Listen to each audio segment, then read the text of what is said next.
Hello दोस्तों, आज मैं आपके लिए पारिवारिक कहानियाँ श्रृंखला की कहानी नंबर 9 सुनाने जा रही हूँ, जिसका शीर्षक है आज का रावण। तो आइए दोस्तों, कहानी की शुरुआत करते हैं। पर कहानी सुनने के पहले कृपया वीडियो को लाइक, शेयर और चैनल को सब्सक्राइब करना ना भूलें। मोहन गांव की बंजर जमीन छोड़कर परिवार सहित रोजी रोटी की तलाश में शहर की ओर कूच करता है। पत्नी सीमा और 3 मासूम बच्चों के साथ वो मुंबई जैसे बड़े शहर में चला आता है, जहां उसे अपने सपनों को साकार करना है। सदियों से चली आ रही जमींदार की गुलामी की जंजीरों से वो खुद को और अपने परिवार को आजाद कर लेना चाहता है। मुंबई जैसे महानगर के बारे में उसने बहुत कुछ सुन रखा है, अच्छा भी और बुरा भी, लेकिन उसे अपने भगवान और भाग्य पर बहुत भरोसा है, जिसके सहारे वो गांव छोड़कर शहर चला आया है। यहाँ उसकी एक बहुत पुरानी जान पहचान है, जिसके कारण उसे एक जगह मजदूरी का काम मिल गया है। वह बहुत खुश है, परंतु इतने बड़े शहर में अकेले कमाने वाले का गुजारा बहुत मुश्किल से हो पाता है। इसलिए उसके मित्र की सलाह पर ही सीमा को भी ठेकेदार मजदूरी का काम दे देता है। बच्चों के स्कूल में भी अभी वक्त लगेगा, इसलिए पास की कूलर बनाने वाली फैक्ट्री में उन तीनों को उनकी उम्र के हिसाब से काम पर रख दिया गया। लगभग 1 महीना बीतने को आया। मोहन और उसका परिवार ठेकेदार के साथ काम करके खुश था। फिर एक दिन मोहन को बुखार ने घेर लिया। उसका पूरा बदन कांप रहा था। वो काम करने की स्थिति में नहीं था। बहुत मिन्नत खिदावत करने पर ही ठेकेदार ने 1 दिन की छुट्टी दी थी, लेकिन 1 दिन से भला क्या होने वाला था। अगले दिन मोहन ने उठने की लाख कोशिश की, मगर सब प्रयास विफल रहे। सीमा ने ठेकेदार से बहुत मिन्नतें की, तब जाकर वो माना, और वो इस शर्त पर कि अपना काम खत्म करने के बाद वो मोहन के हिस्से का भी काम करेगी और उसके लिए उसे कोई अलग से पगार भी नहीं मिलेगी। मजबूर सीमा को हामी भरनी पड़ी। इस तरह 1 सप्ताह बीत गया। मोहन की सेहत अब पहले से थोड़ी बेहतर हो गई, परंतु काम करने की हिम्मत उसमें ना थी। उधर ठेकेदार सीमा से दिन रात काम करवाता।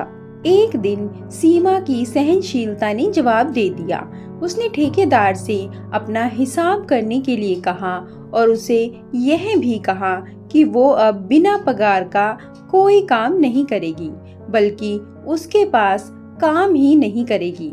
शहर में काम की कोई कमी नहीं है।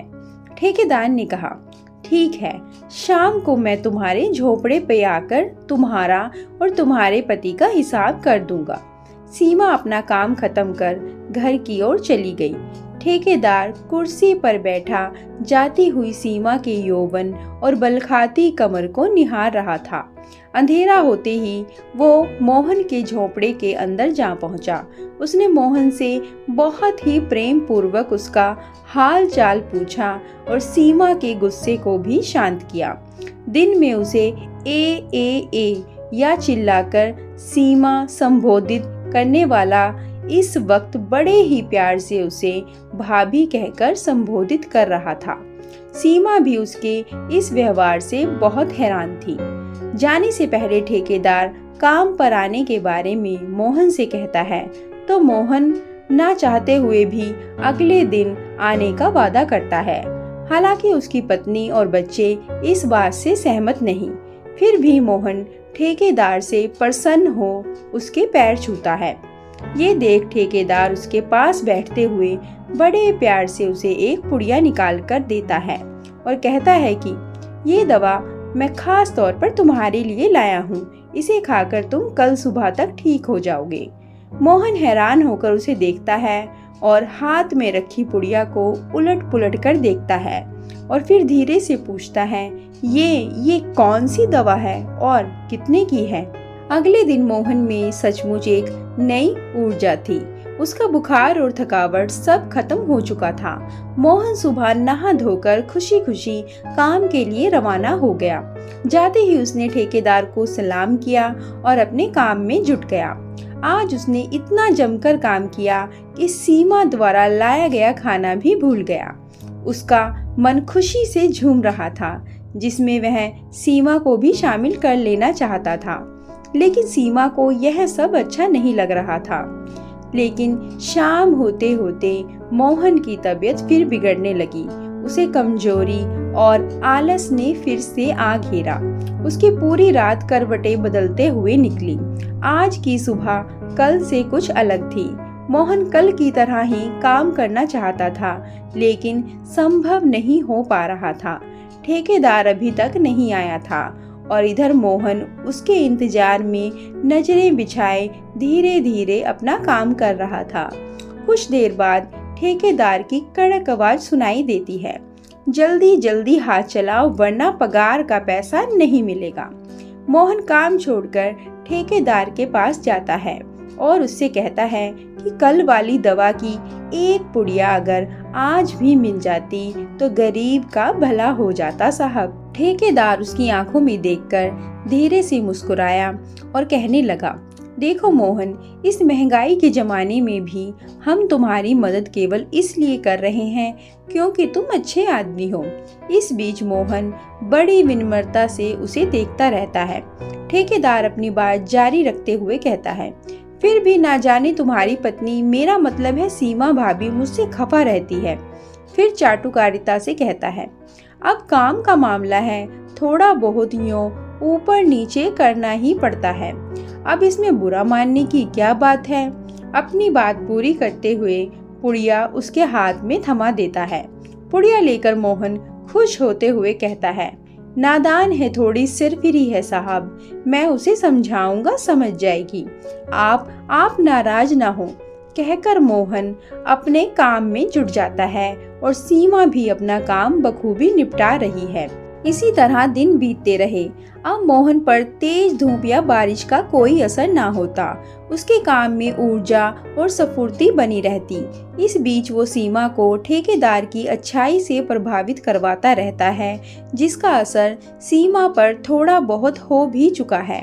अब सीमा आराम से ठेकेदार की बात का जवाब भी देती और कभी कभार उसके लिए खाना गर्म करने और चाय बनाने जैसे छोटे मोटे काम भी कर दिया करती। लेकिन ठेकेदार उसे बात बेबात डांटता ही रहता। सीमा को बुरा भी लगता, लेकिन वो हंसकर टाल जाती। एक महीना बीतने को आया। आज पगार का दिन है। मोहन को उसकी तय की हुई पगार से आधी पगार मिली है।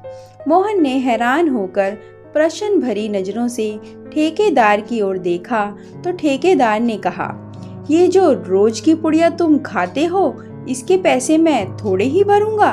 ये तो तुम्हारी दवा है, तुम्ही को खरीदनी है। क्या क्या नहीं सोचा था मोहन ने।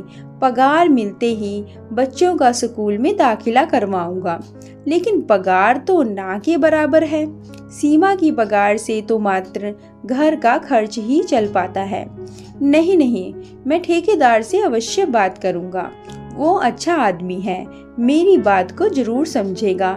ये सोचकर वो ठेकेदार के पास जाता है। ठेकेदार उसकी समस्या को सुनकर भी अनसुना करते हुए कहता है कि क्या करेगा बच्चों को पढ़ाकर, कोई नौकरी तो मिलने वाली नहीं है। काम तो अंत में अपने ये दो हाथों की कमाई ही आनी है। जिस तरह तुम जी रहे हो वो भी जी लेगा, इसलिए ज्यादा फिक्र करने की जरूरत नहीं है। लेकिन मोहन अपने बच्चों का वास्ता देकर कहता है कि आपके द्वारा दिया गया एक एक पैसा मैं चुकता कर दूंगा, बस मेरे बेटे का एडमिशन स्कूल में करवा दीजिए। ठेकेदार उसकी बात सुनकर कुछ सोच में पड़ जाता है और जल्द ही कुछ करने का आश्वासन देता है। अगले दिन ठेकेदार मोहन को अपने पास बुलाता है और कहता है कि मैं रुपये तो तुम्हें उधार दे दूं, लेकिन सोच रहा हूं कि वापस चुकाने में तुम्हें बहुत मशक्कत करनी पड़ेगी। मोहन हाथ जोड़कर कहता है, कोई बात नहीं साहब, मैं मरते दम तक काम करता रहूंगा और आपकी उधारी चुकता कर दूंगा। बस मेरे विक्रम का स्कूल में दाखिला हो जाए। आप कहें तो मैं अलग से और काम करने को भी तैयार हूँ। मोहन ने लगभग हाथ जोड़ते हुए कहा, अरे नहीं रे मोहन, तुम कितना काम करोगे? हाँ, एक काम हो सकता है, तुम सीमा से कह शाम को मेरे घर पे खाना बनाना तथा कुछ अन्य छोटे बड़े काम कर दिया करे। बदले में मैं तुम लोगों की मदद कर दिया करूँगा और दवाई तो तुम ले ही रहे हो। ठीक है। आश्वस्त होकर मोहन घर की तरफ चल दिया और वहां पहुंचकर सारी बात सीमा को बता दी। पहले तो सीमा का मन नहीं माना, लेकिन फिर विक्रम का सोचकर उसने ये काम स्वीकार कर लिया। अब हर रोज सीमा दिन में मजदूरी और शाम को ठेकेदार के यहाँ काम करती। रात के 11-12 बजे तक थक कर घर आती और सो जाती। उधर ठेकेदार हर वक्त उसे अपने जाल में फंसाने की तरकीबें ढूंढता रहता कि एक दिन उसे ये मौका मिल ही गया। उस रात शाम से ही गहरे बादल घिराए थे। ठंडी हवाओं ने वातावरण को सुहाना बना दिया था। बादलों के बरसने का अनुमान था।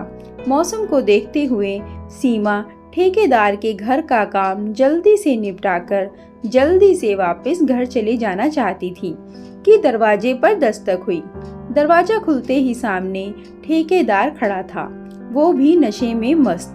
उसकी आंखों में लाल डोरे चमक रहे थे। सीमा उसे वहीं दरवाजे पर छोड़कर किचन की तरफ बढ़ गई। ठेकेदार अंदर आ गया और सोफे पर बैठ गया। बाहर बारिश का शोर होने लगा था। सीमा काम छोड़ खिड़की के पास आकर बाहर का जायजा लेने लगी। बाहर चमकती हुई भयावह बिजली के साथ शहर की बिजली भी गुल हो गई। वो किचन में रोशनी करने के लिए मोमबत्ती ढूंढने लगी कि अचानक अपने पास उसने ठेकेदार को महसूस किया। वो घबराकर 2 कदम पीछे हट गई। ठेकेदार ने उसे अपनी बाहों के घेरे में कस लिया। सीमा ने लगभग विनती वाले अंदाज में कहा, जाने दीजिए साहब, हम गरीब लोग अपनी इज्जत नहीं बेचते। तो मैं कौन सा तुम्हारी इज्जत के पैसे दे रहा हूँ? सीमा रोने लगी। अरे रे रे, आप रोने लगी? अरे भाई, औरतों का रोना हमें अच्छा नहीं लगता। लो, हमने तुम्हें छोड़ दिया। चलिए अब 2 कप चाय बनाइए, एक हमारे लिए और एक अपने लिए।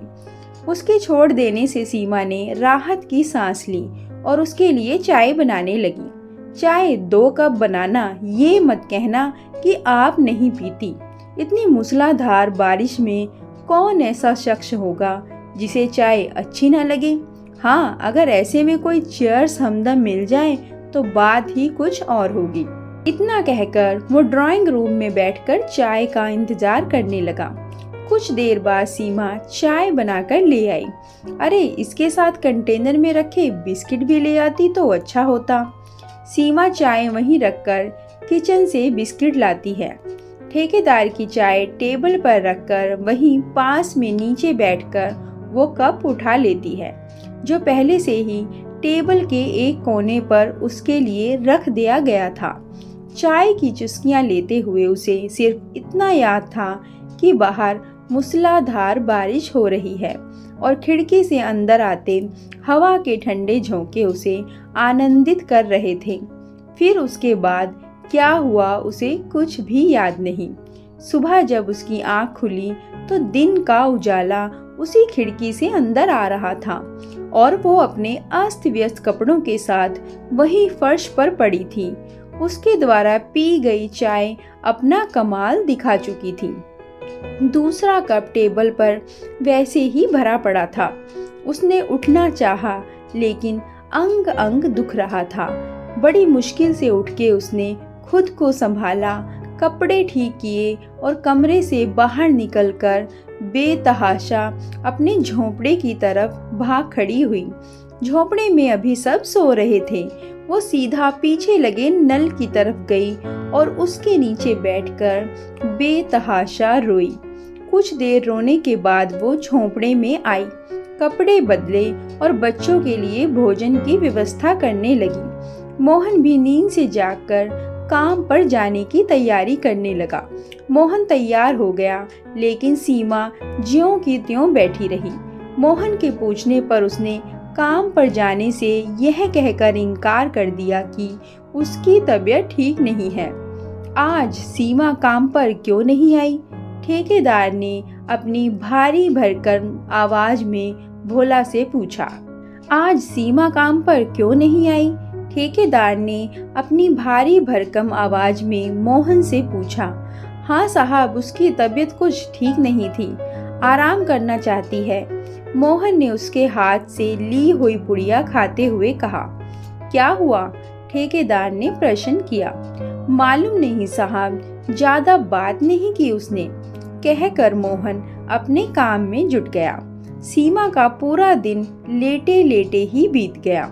शाम के समय उनका ही एक साथी मजदूर उसके झोंपड़े पे आया और ये बता के गया कि ठेकेदार ने तुम्हारे बेटे का एडमिशन करा दिया है।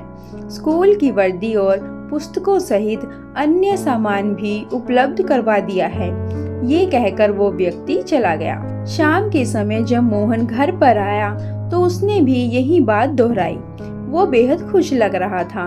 उसने बताया कि ठेकेदार ने बताया कि इन सब पर 25,000 रुपए का खर्चा आया है, जिसे हम दोनों दिन रात मेहनत करके चुकता कर देंगे। बस एक बार हमारा बेटा पढ़ लिख जाए, फिर जीवन आराम से कट जाएगा। सीमा ने कोई प्रतिक्रिया जाहिर ना की। उसका मन बेहद उदास था। वो मोहन के कंधे से लगकर जी भरकर रो लेना चाहती थी, परंतु वो ऐसा ना कर सकी। अगले दिन सीमा फिर से काम पर नहीं गई। वो ठेकेदार के पास काम करना नहीं चाहती थी। जब ये बात उसने मोहन से कही तो वो कुछ सकपका सा गया और उसने यही बात ठेकेदार से जाकर कह दी। ना जाने उसे क्या हो गया है साहब, वो कभी ऐसी ना थी। दिन रात बिना रुके बिना थके काम करने वाली है वो। तबीयत ठीक नहीं होगी, कुछ दवाई वगैरह खाई क्या? ठेकेदार ने संवेदना जताई। नहीं साहब, अभी तो नहीं। मोहन ने निराशा से सिर हिला दिया। तो ऐसा कर मोहन, आज से तू दवाई की एक और पुड़िया ले जाना और सीमा को भी दे देना। ठेकेदार ने उसे गौर से देखते हुए कहा। ठीक है साहब, परंतु उसे दवाई खिलाना आसान नहीं है। अरे मोहन, तू भी सचमुच का ही भोला है। ऐसे खाने को मत देना, उसकी चाय या खाने में घोल देना। मतलब तो उसे ठीक होने का ही है ना? बात मोहन की समझ में आ गई। मोहन ने घर जाकर वैसा ही किया। थोड़ी देर तक उसे सीमा में असर दिखाई देने लगा। फिर अगले दिन से उसकी दिनचर्या शुरू हो गई। दोनों काम पर जाने लगे। अब सीमा भी मोहन की ही तरह ठेकेदार के बस में आ चुकी थी। सब समझने के बाद भी वो अनजान थी। मन से वो ठेकेदार के साथ काम करना नहीं चाहती थी। उन्हें ठेकेदार द्वारा दी गई दवा के पैसे काटकर, ऊपर से विक्रम की एडमिशन के पैसे काटकर ना के बराबर पगार मिलती थी। शारीरिक शोषण अलग से झेलना पड़ता था। सीमा को ठेकेदार जब जी चाहे अपने घर बुला लेता। जरूरत पड़ने पर उनके मासूम बच्चों से भी उनकी क्षमता अनुसार काम लिया जाता। मोहन और उसका परिवार ठेकेदार का गुलाम बनकर रह गए थे। ठेकेदार ने ड्रग्स के जरिए उन सबको अपने काबू में कर लिया था। एक वो ही नहीं, और भी ऐसे बहुत से लोग ठेकेदार के नीचे काम कर रहे थे, जिन्हें वो ना के बराबर पगार देता था तो बस एक पुड़िया, जो एक अच्छे भले इंसान को उसका गुलाम बना देती है। एक शाम मोहन अपने झोंपड़े में बैठा सोच रहा था कि गांव से जमींदार की गुलामी छोड़कर शहर आया था, एक स्वतंत्र और अच्छा जीवन जीने के लिए। लेकिन मुझे क्या पता था कि गुलामी के रूप भी अलग अलग हैं। आज वो बिन पैसे भी ठेकेदार की चाकरी करने को तैयार है। आज विजयदशमी के दिन भी वो अपने बच्चों को नए कपड़े और खिलौने लेकर नहीं दे पाया। बाहर पटाखों के फूटने की आवाजें आ रही हैं उसका छोटा बेटा भागता हुआ अंदर आता है और कहता है, माँ बाबा चलो ना, बाहर देखो, रावण जल रहा है, रावण मर रहा है। मोहन एक लंबी सांस खींचकर कहता है, नहीं बेटा, रावण तो आज भी जिंदा है और तब तक रहेगा जब तक इस दुनिया में गरीबी, बेरोजगारी और मजबूरी रहेगी। आदमी आदमी का गुलाम रहेगा, छल कपट रहेगा, तब तक रावण भी रहेगा। कहकर मोहन अपनी आंख में आंसू पोंछता है। दोस्तों, कहानी कैसी लगी कमेंट कर जरूर बताएं, और अगर कहानी अच्छी लगी हो तो कृपया वीडियो को लाइक, शेयर और चैनल को सब्सक्राइब करना ना भूलें।